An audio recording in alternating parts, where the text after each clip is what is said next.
professional women over the age of 50 facing discrimination, not being male, not being young or linear in their career paths.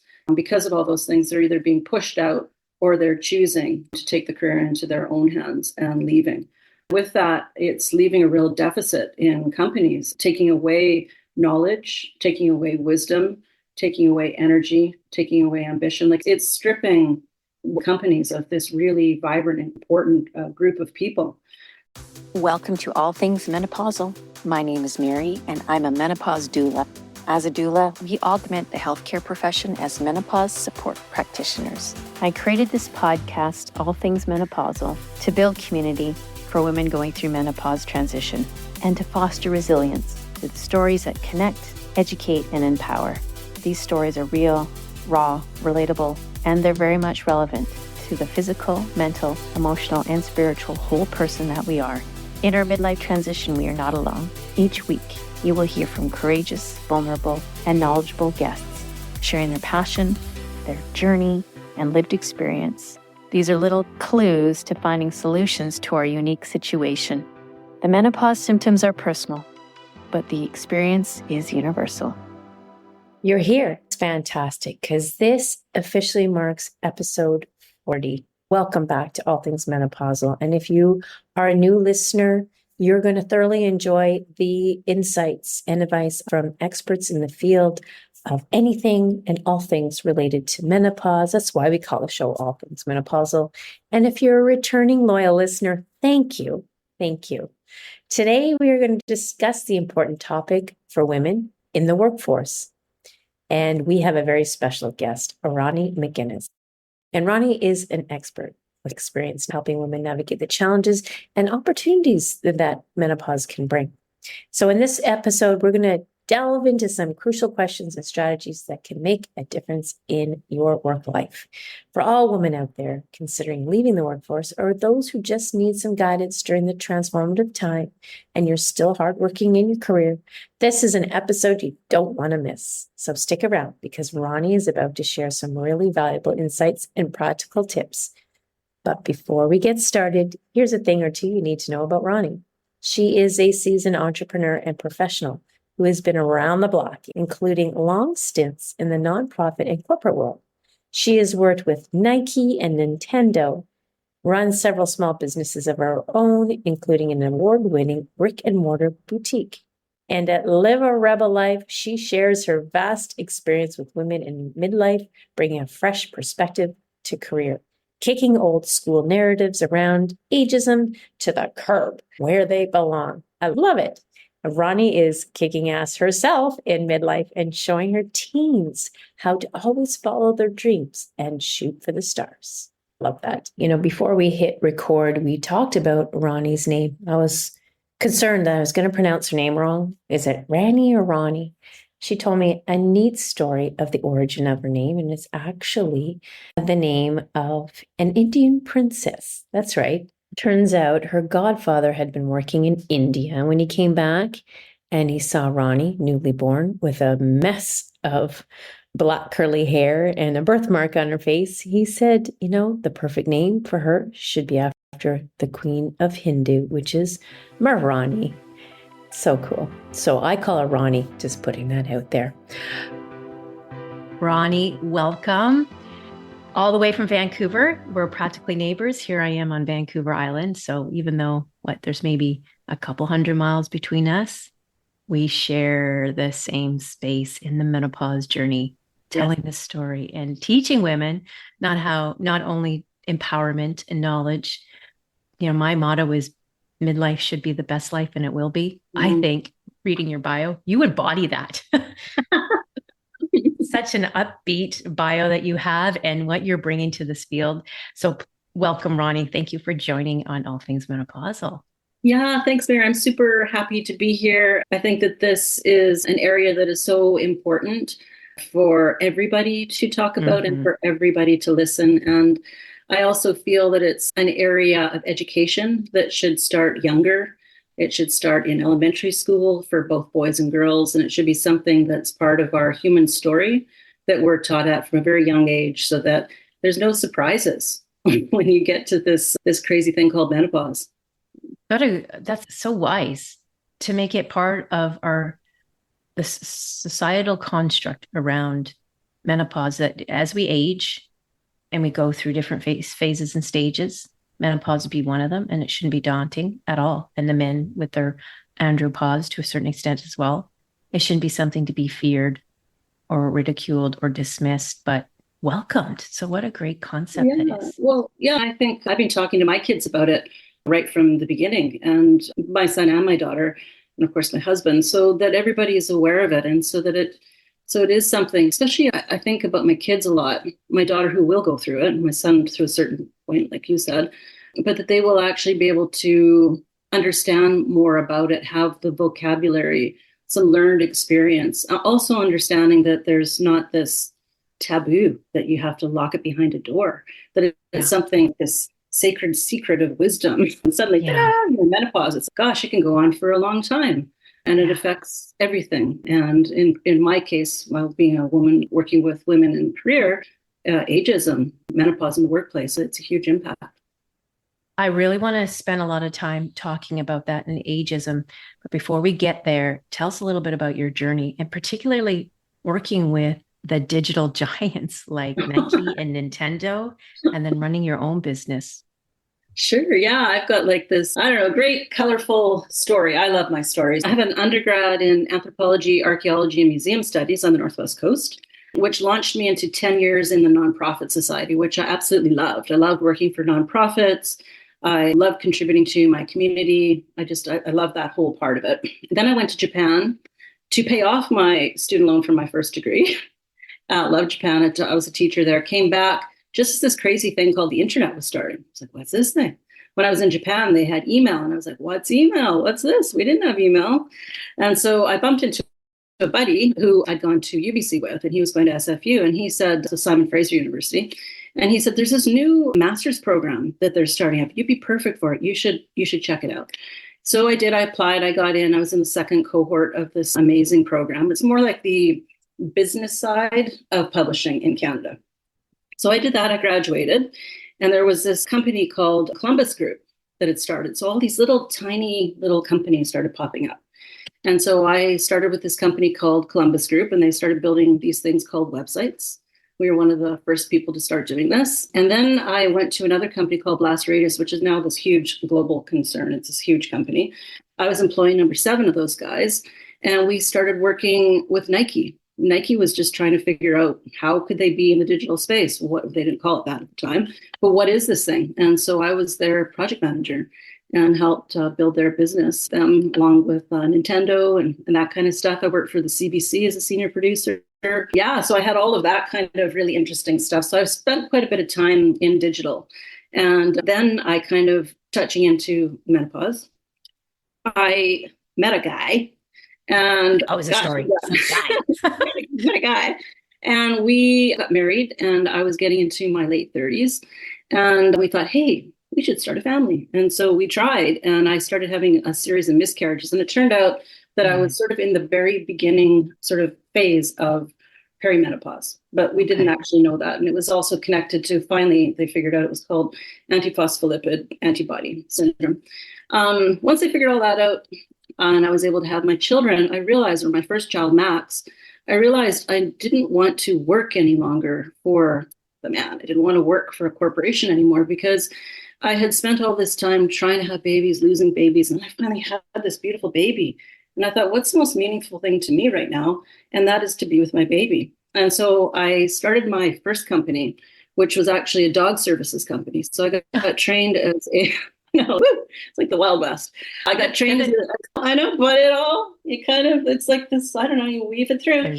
So I became a dog trainer. I started this company. I incorporated between Alberta and British Columbia. I had vans, I had employees. It was pretty cool. I had my second child. After I had Luca, that's when I really started going through perimenopause. 6 months after I finished nursing him, the doors just closed. That was the end of that. And I was 40. I was 43 at the time, and I didn't get another period. So that's a whole other conversation. But from running my dog services company, I then also dabbled in a few other little things, including running my own brick and mortar flower shop. because I always wanted to have a flower shop, and I've got a real creative side. So I thought, what the heck, I'm going to try to do that. And I did. I closed it down just before COVID, which was a good thing because things really changed in that environment. Flowers are very expensive right now. And so I went into work for a hospice. I wanted them to learn more about death, dying, grief, and bereavement. So I worked for a hospice here in New West. We didn't have physical beds, but I worked with the palliative care team, and I was the volunteer manager. So we trained people to actually work with people who were either palliative or had life-limiting illnesses. So I did that up until this fall, when I decided to quit my job and jump in full-time into what I'm doing right now. So that's kind of like the whole story. Yeah. To be here.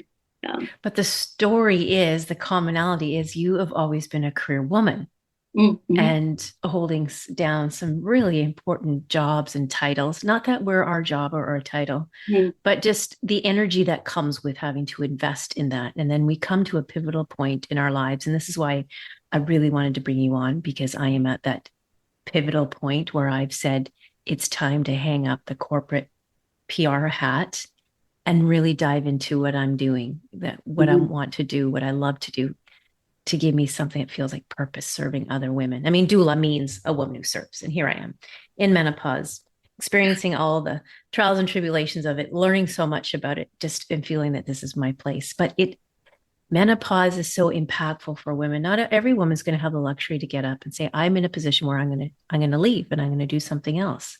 What advice would you give women who are navigating this phase, but still holding down an important job, like a corporate CEO or manager of many people, whatever it might be? Maybe she's actually out in the field, boots on the ground type of a job, but we're all navigating that significant part of our lives.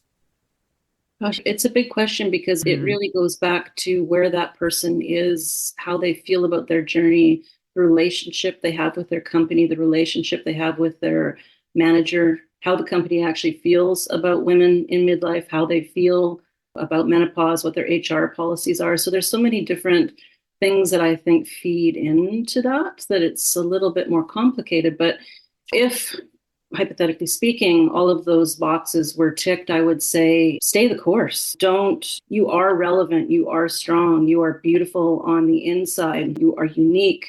Continue thinking outside of the box, be resilient. Don't wait. You can reinvent yourself, but don't give up.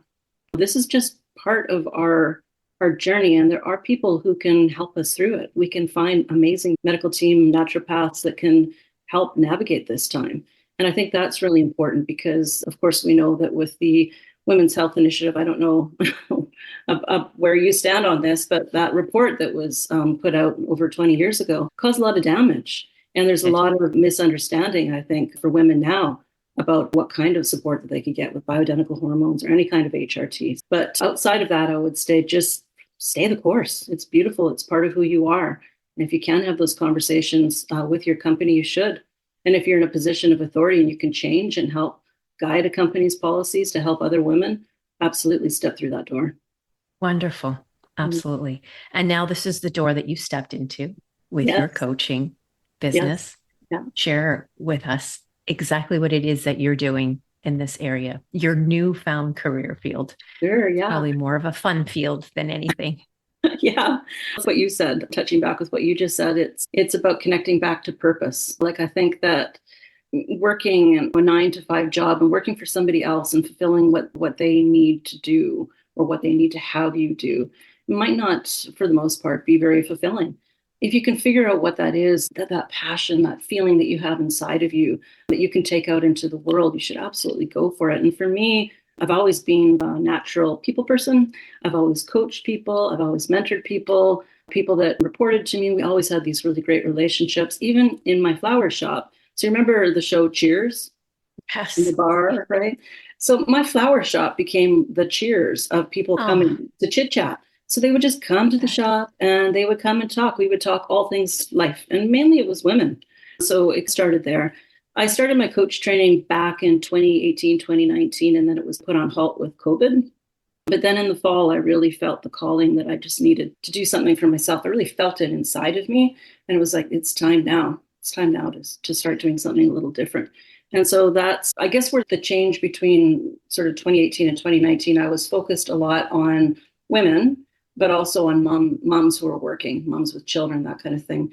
But when I started this back up again in the fall, I wanted to focus more on women in midlife and career, because that's where I feel the strongest, because I've had so many experiences with that. And also I bumped up against the nasty wall of ageism so many times, which has just been shocking to me as to how somebody who can have so much experience and education and so many things that they can offer to the world be just shut out. That was very shocking to me. Yes, so why I wanted to start working with women in career. Yeah. Wonderful. So exactly. Overlooked for promotion maybe, or no longer being recognized for the expertise and the skill sets they bring. But just how prevalent is ageism in the workplace, and what can be done to combat that? It's very prevalent, more so for women than men. And I think it goes hand in hand with sexism, unfortunately. There's been a lot of studies that have recently come out that have been talking a lot about women and how women are actually, for a long time, I think, being pushed out of the workforce, but now are actually feeling more powerful and wanting to leave the workforce, do things like what we're doing and connecting, whether it's a death doula or a menopause doula or a coach or consultant, this kind of thing. I think women are finding their power and their voice to do those kind of things.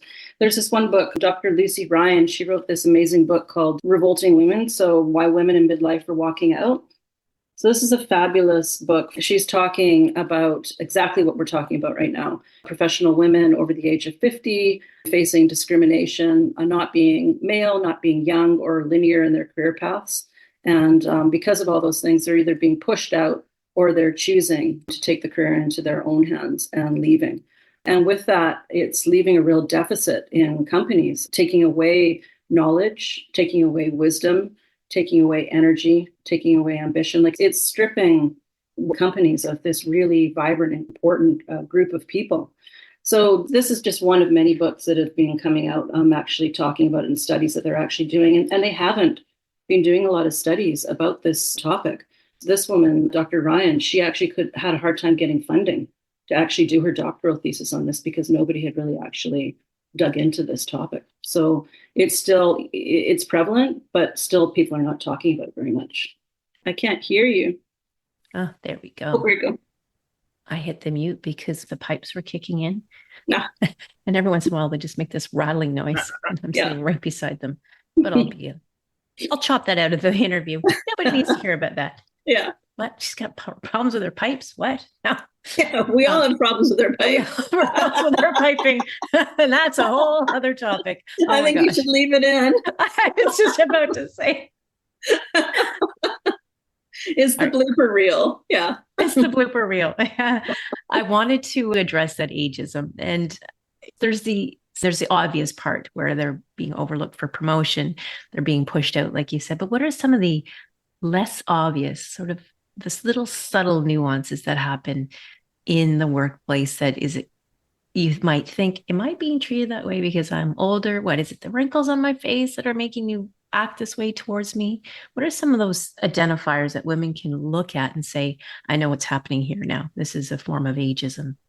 That's a tough question. I think it would show up differently for everybody, but the bigger piece of that is if the woman is aware that ageism is happening. So I think that this is a really important piece, because a lot of women actually think of themselves as being a midlife woman. They think of themselves as I think of myself as being Rani. You think of yourself as being Mary. You have always been Mary, right? You've had this life, and all of your history, you've always been Mary. So you don't think about Mary as being a midlife woman. I don't think about Rani as being a midlife woman. So I think that the first part is even just having that sort of recognition, which is a sad thing. It's like, why is somebody putting this label on me? So I think that's the first thing, because it took me a while to actually realize that. I didn't actually know what was going on in the beginning, because it did not occur to me. It did not occur to me, because I am no different than I was before I was labeled midlife, before I had my first silver hair or my first wrinkle or whatever it may be, right? And the sunspot on my cheek. So I think that the first thing truly is that recognition piece of, okay, yeah, I am in this group now and people are looking. The second thing, and I noticed this There was a period of time in the last 5 to 10 years that I was looking for work, applying for jobs, interviewing, this kind of thing. One thing that I started noticing that became apparent, which I think it took me a little bit, was that I was interviewing with people much younger than me. So that was a bit strange. I was thinking, oh, why am I in a room with all these young people? So that was a bit jarring. It was like, okay, now I'm in a room with young people. Still, it didn't really occur to me until I actually realized that I was leading the conversation. I was asking the questions. I was doing the interviewing. So I think that's one subtle thing to be looking out for is who are you surrounded with? Who are the people that you're working with? And that's not to say that people are who are in their 20s, 30s, 40s are blatantly or flagrantly trying to exhibit ageism towards you. But I think that there is a different cap that's worn and a different lens that views you that way. So I think that's a second thing that I can think of that would be a little bit more subtle. I think the other is the lack of HR policy or conversation in the organization. So if there isn't any kind of, if you look into the HR policy, if there aren't wellness days for these things, if it isn't recognized, if it isn't talked about, then probably there's going to be a little bit of an issue. I think it also depends on the balance of who is in powers of position. If they're predominantly male, probably not, no, I'm not saying 100%, but there's probably lack of awareness about what women in midlife and perimenopause, menopause are going through. Yes. Yeah. And like you said, we hadn't been educating our youth about that, so that when they come to that point in their lives, they're aware of it, because there was so much mystery surrounding it. It was still taboo. And of course, I think a lot of men in the workplace are thinking about their mothers probably when they went through menopause. And it was silent. We didn't talk about it. And it was just such a dark phase. And the reason why I say that is because one of my situations, which really cracked open this need to talk about this more for me, was when I was with a doctor's locum, or I was a doctor locum. My doctor was out of town and I went in there for an issue that had nothing to do with menopause. But because of my age, 46 at the time, and this was a young doctor, he just assumed. He didn't even do any poking around or prodding or any blood tests or recommend lab work. He just looked at my charts, my age, and he made this conclusion. I feel that you're in menopause, the early stages of menopause, and that you have depression, and I'd like to prescribe antidepressants. And then he immediately says, because my rationale is, my mother was about your age when she hit menopause and she was put on antidepressants. Like, excuse me, is your mother in the room with me? Because you're way out of line. And that was a defining moment for me that said, there's work to be done in this field. That was, I don't know, maybe 8-9 years ago now. And I think in my heart of hearts, I felt that there was a need for me to be a trailblazer in this direction. Yeah. Yeah, and I hear that similar sentiment from women all the time on menopause forums when I read comments of women and their experiences that they've gone in, and when they're having the conversation with their healthcare provider, that they hear the same thing over and over again. The other thing that I wanted to touch on with men and that kind of thing is the feeling of discomfort, unease, right? When, especially if you think about some of the more kind of obvious symptoms, as in physical symptoms, because sometimes when you're feeling brain fog, you can't see brain fog. Right? So people can't see brain fog. We can feel it, but we can't see it. But the sweats, you can see the sweats. You can see it come on the flesh. Not all women go through this, but quite a few do. And it's uncomfortable. Those physical kind of symptoms make people uncomfortable. And if no one's prepared to actually talk about the elephant in the room, then how can you move forward? I'm thinking about a meeting I had with a financial planner. My husband and I were seeing our financial planner, and she deals a lot with men. And she was right in the thick of it. And she had terrible sweats and was wearing this beautiful suit. We were sitting having a meeting. She went totally flush. She started perspiring very heavily. She didn't even break stride. She took her jacket off. She put it on the back of her chair. She opened up her drawer. She grabbed a cloth and she started dampening up the perspiration. And she continued talking, didn't even break stride. Got up, went to the door, opened up her doors to get air in, continued doing this, and nothing was said. And I thought that it was amazing, but it also felt like she was accustomed to being in the presence of men and not making people feel uncomfortable, did not want to talk about it, did not want to draw any more attention than was necessary to it. And then once that finished, then she put her jacket back on. She was cold, closed the doors, and we continued. And I really feel that's probably also part of our journey, is that kind of, again, going back to that education and feeling, also being able to feel open, to say, Yes. oh, I'm having a hot flash right now. I'm in perimenopause, and not feel that's icky. Say, it's okay. I'm in perimenopause. I'm having a hot flash. Yeah. And that's the way it's going to be. And let's carry on, everyone. Yeah. Let's not. Yeah. Wonderful. Now, to get to that level of bravery and courage to be able to say, this is the way it is, and call it out for what it is, takes a level of courage. And that is some of the work that you do in the mindset field. So tell us about how we can break those limiting beliefs that if we speak our truth, we're going to get in trouble somehow. Yeah. Well, and again, I think that it's awareness. The first part is awareness, because I don't think that we often realize the negative self-talk that's going on inside of our beautiful brains, the monkey chatter that's like going away. And we don't know that's happening. We don't know that it's not real. We are buying into this nonsense that's chattering away in our head. So I have a 12-week program, a career program that I work with women, but in our first sessions that we do, even before we get into any of the career stuff, we talk about energy. First thing we do is we talk about energy and identifying kind of those energy vampires and those kind of things, the things that are taking energy away from us and the things that give us better energy. So we talk about that. And we also talk about our limiting beliefs and mindset. And it's amazing. I would say most women that I work with are not aware that these little chittering, chattering things in their head is not reality. And so to be aware, again, awareness is the first thing, to start talking about it, to start writing things down, to start journaling, mindfulness, all of these different things, to try to say, to realize that you're having this thought, to stop that thought, to take a moment, and then to continue forward. It sounds simple. It does. It sounds simple. We talk about mindfulness and meditation and those kind of things. And it sounds like a simple thing, but it's actually it can be a challenge for some people to actually recognize that's not a truth that's being spoken in their head, and to stop the chatter, and then to start using positive language. So every time we start saying negative things about yourself, oh, you're so stupid, or I can't, if I'm talking to myself, oh, you're so stupid, Rani, I can't believe you did that. Oh my God, you did this. Oh, you forgot that again. Instead of using those kind of negative words, stop yourself and turn it around and go, oh, that's okay. That's okay. And turn it around and make it into a positive. So the more that we can stop ourselves from speaking negatively, and the more that we can turn it around into positive, to use humor, whatever those different things that we can use in our life, I think that starts an awareness that starts building. Beautiful. That is so critical. It all begins with the mind. And even thoughts themselves. And I've spoken about this before. They too have an energy. We, as the saying goes, a man thinketh, so shall he be.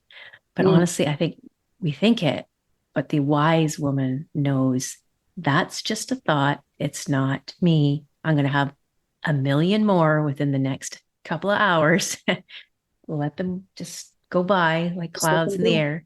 Yeah. And then, okay. So then how does you teach the woman, your clients, to stick with her truth and then continue to project that truth, be it in the career field that she's in, maybe even dealing in her home life?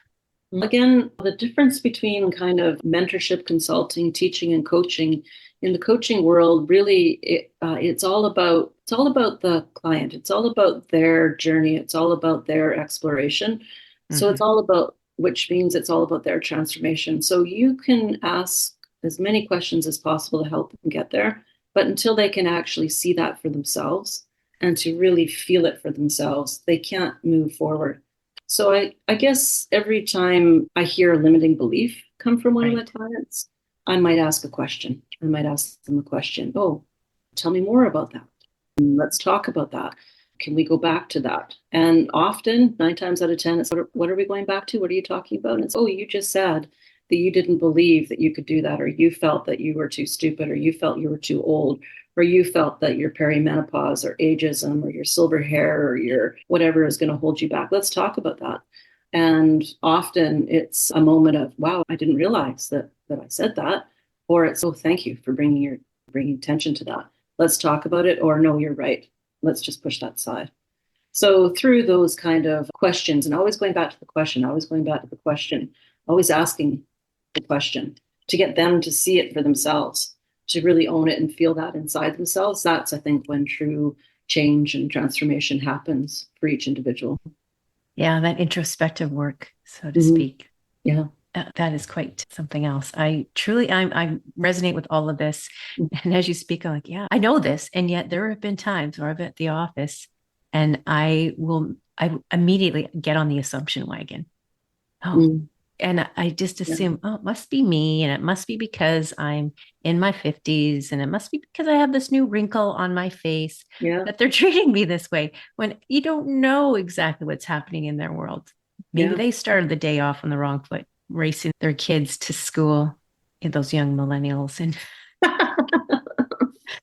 and Yeah. it's not us versus them at all. It's just everybody shows up where they're at, and it's never about us, but we want to keep that inner chatter alive. And I know personally for me, because I've got the PTSD monkey in my mind as well.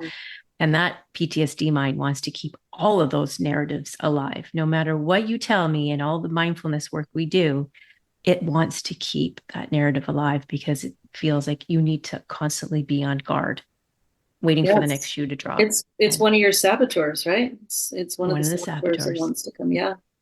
Yeah, there's this. So I think another thing that's really great, if you have a propensity for self-help books or books that are like that. I read a couple just recently. There was one, and I don't have it with me, so I can't think of the author's name right now, but I can get it for you. It's a very simple concept, and it's called The Gap in the Gain. And you can just see it right there, the gap in the gain. So when you're in the gap, that's when you're living in this space of the chatter and the limiting beliefs and the negative mindset. The gain, so you're in the gap, the gain is where you go, I was in the gap. I need to jump out of there. I need to be in the gain. I need to be thinking positive. I need to be thinking today, not so much about the future, because that's going to make me feel anxiety, but I'm going to think about the gain being today. And then when I feel that kind of negative self-talk coming back, I'm slipping back into that gap again. It was such a great book. When I found that just the concept alone, you don't even have to read the book, just to remember the gap in the gain. Am I in the gap? Oh, I'm in the gap. Am I in the gain? Yes, I'm in the gain. Yeah, I need to be in the gain. I just thought that was such a brilliant, simple kind of concept. The other book that I really love, maybe you've read it, the Jen Sincero, the Badass books. Have you read those? Okay. Yeah. No, I haven't, but you know what? It's time I do. Yeah. It's one of my all-time favorites. So it's this one here. Yes, as a matter of fact. And my daughter has that book. Yeah. And I buy it for everybody. She's hilarious, but it's like a bit like your accountability partner who's going to kick you in the bum.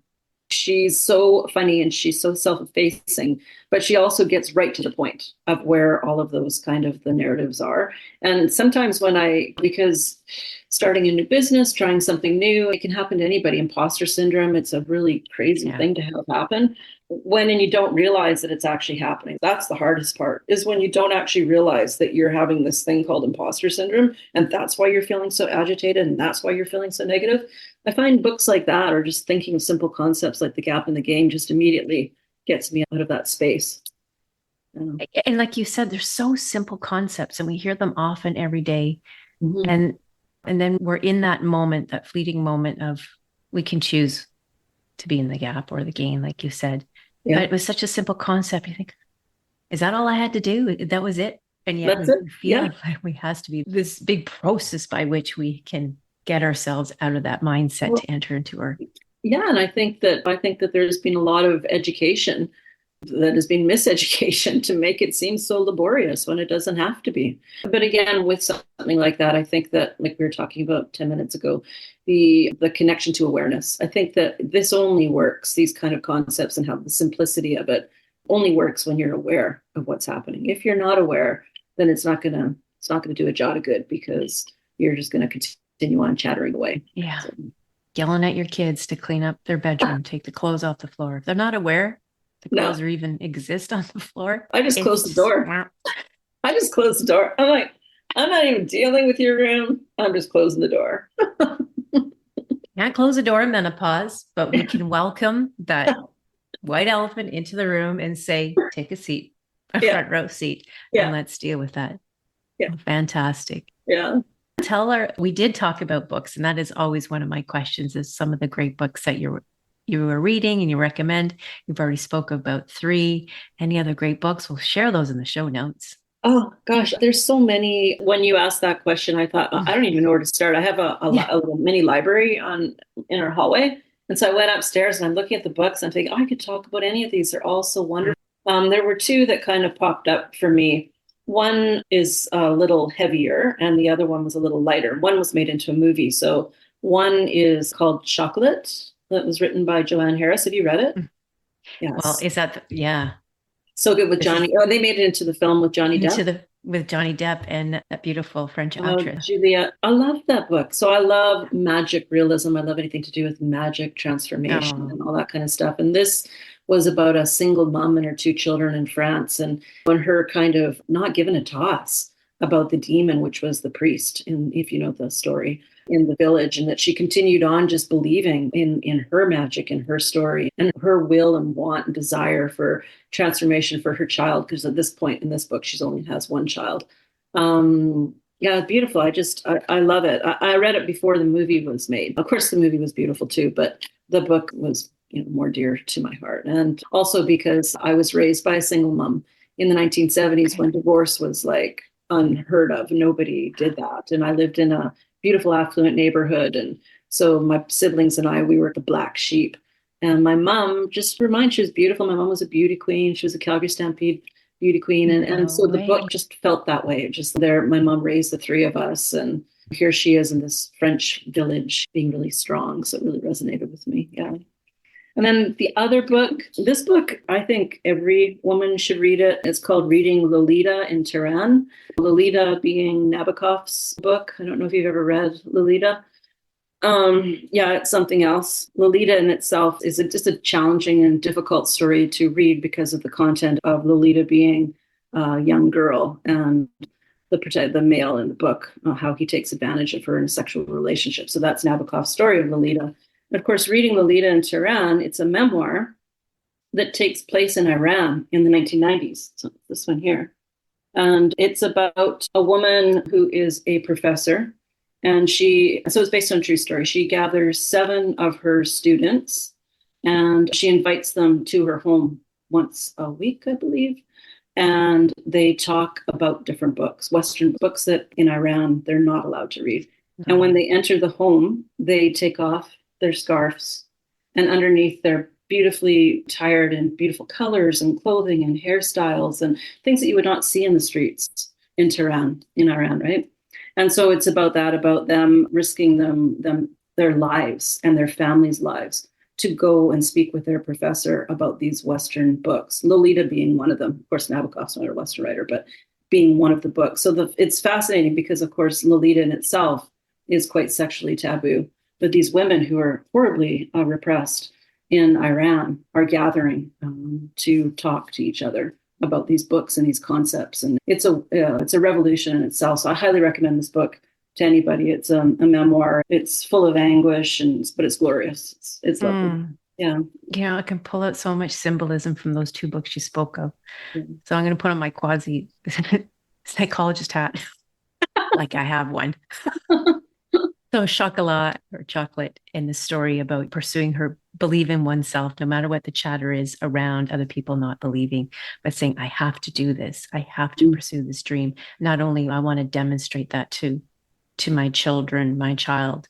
And that's in your case, like I'm following my truth. I'm leaving the corporate career to follow this path. And I want to be able to talk about menopause with all ages and show my truth. And I'm determined to do that no matter what the society might be saying. In our case, it's the greater society approach to menopause. And then with the other book, I feel like when you were saying they take off their black garment and reveal their true colorful nature and fully adorned in all of their beauty, and to share it and come together as wise women in a sense of, in a collective community, and just pour out their thoughts, their feelings. In high risk Yeah, in high and in risk high too, risk. Yeah. There's so much parallelism to parallelism, I should say, what's happening in our worlds in some extent. And I think sometimes we can draw that out of the books we read, no matter how obscure they might be to our experience. There's always some hidden message that we can pull out of that and find some truth.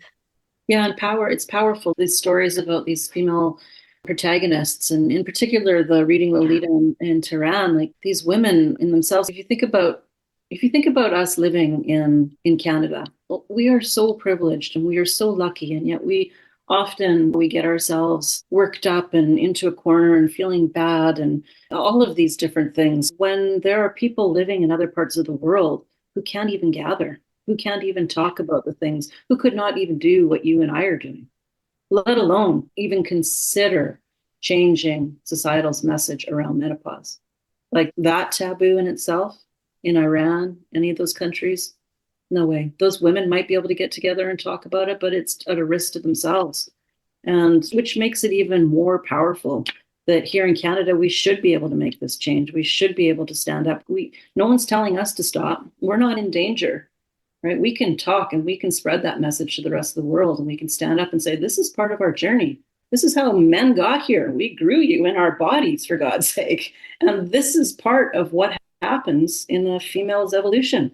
So let's embrace this. Let's educate. Let's take this as part of this beautiful experience it is of being a human, and help people in other parts of the world that can't help themselves yet. Yes. And give grace and gratitude to it.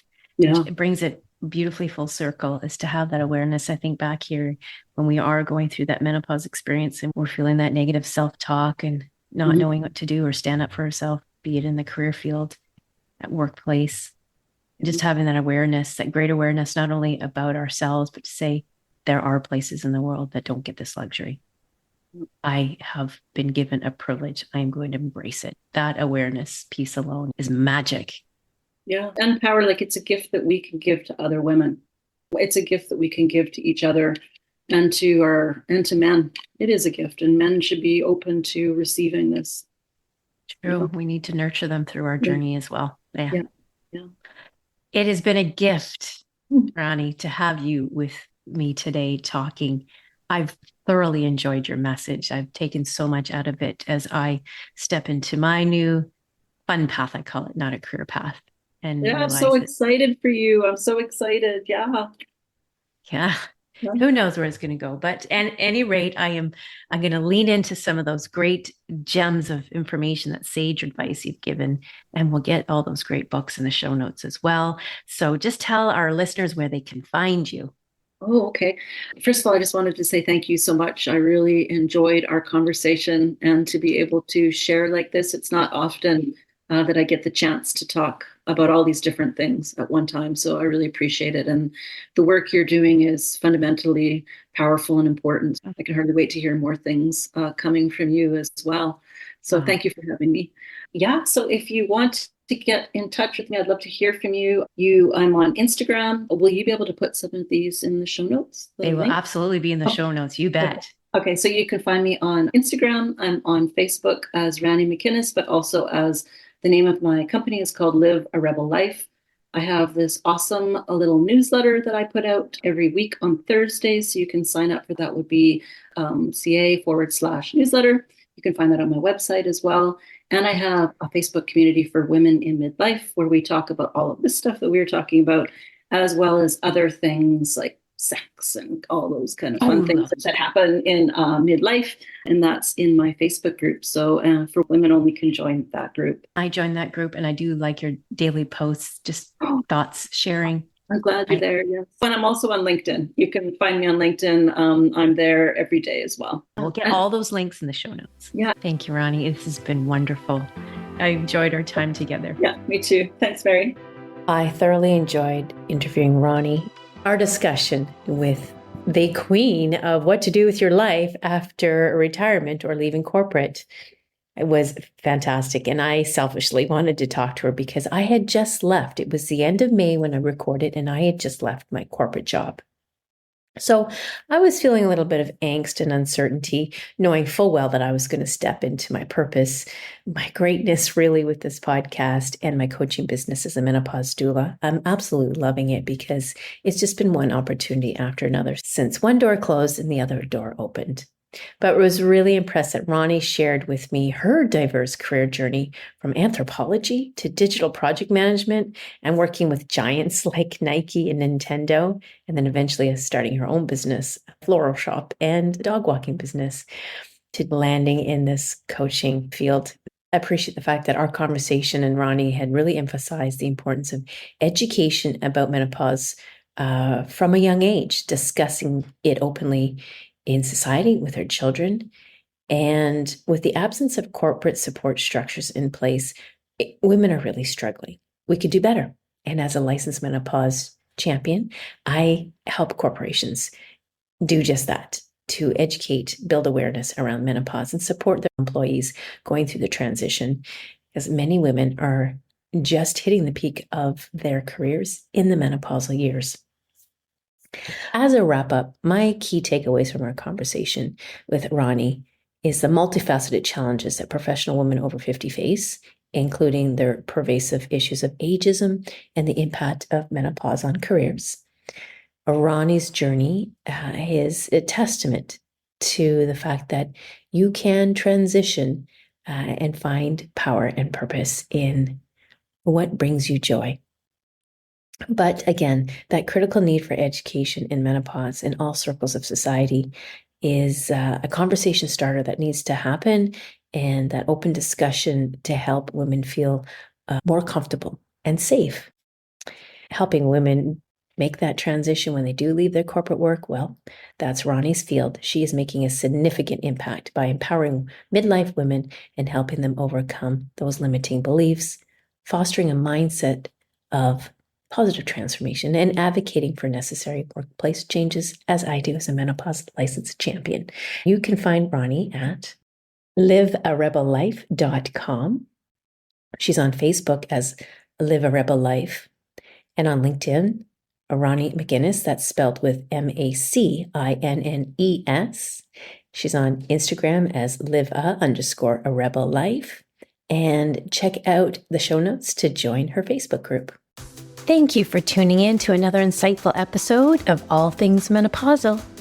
If you enjoyed today's episode and want to stay connected, be sure to follow me on Instagram for daily tips and updates. You can find me at m_l_coaching. For even more support and community, join our Facebook group, Personal and Universal, where we share experiences, advice, and empower each other through the transformative journey. And if you found value in today's episode, please consider leaving a review on Apple Podcasts. Your feedback helps reach more women who can benefit from these conversations. Okay, my lovelies, until next time, stay empowered, stay informed, and embrace the beauty of your menopausal journey. Remember, midlife should be the best life, and it will be. Namaste.